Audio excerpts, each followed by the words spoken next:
Hello friends, அரைக்கீரை புளிக்கடையில் எப்படி செய்யறதுன்ட்டு பார்க்கலாம் வாங்க.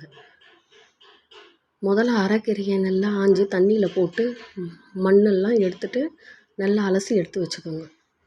ரெண்டாவது, ஒரு குக்கரில் வெங்காயம், தக்காளி, பச்சை மிளகா, பூண்டு, காஞ்ச மிளகா, புளி, எலுமிச்சைப்பழ அளவு எடுத்து நல்லா எண்ணெயிலேயே நல்லா வதக்கணும். அதுக்கப்புறம் ஆஞ்சி வச்ச கீரையை எடுத்து எண்ணெயில் போட்டு நல்லா வதக்குங்க. நல்லா கீரை எண்ணெயிலேயே நல்லா வதங்கினா தான் கீரையோட டேஸ்ட்டு ரொம்ப நல்லாயிருக்கும்.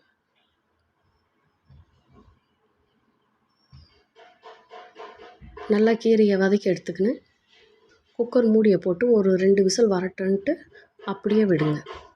2 விசில் வந்தவுடனே கீரையை நல்லா கடைஞ்சி எடுத்து வச்சுக்கோங்க. அடுத்தது தாளிப்புக்கு கடுகு, காஞ்ச மிளகா, கொஞ்சமாக ஒரு 2 ஸ்பூன் வெந்தயம் கொஞ்சமாக போட்டு தாளிச்சுக்கோங்க.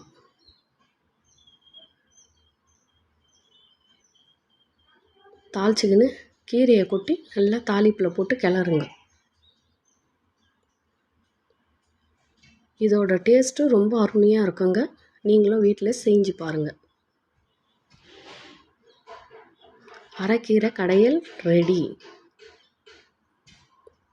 இன்றைக்கி எங்கள் வீட்டில் லஞ்சு சாதம், அரைக்கீரை கடையல், உருளைக்கிழங்கு வறுவல். வாங்க ஃப்ரெண்ட்ஸ், சாப்பிட்லாம்.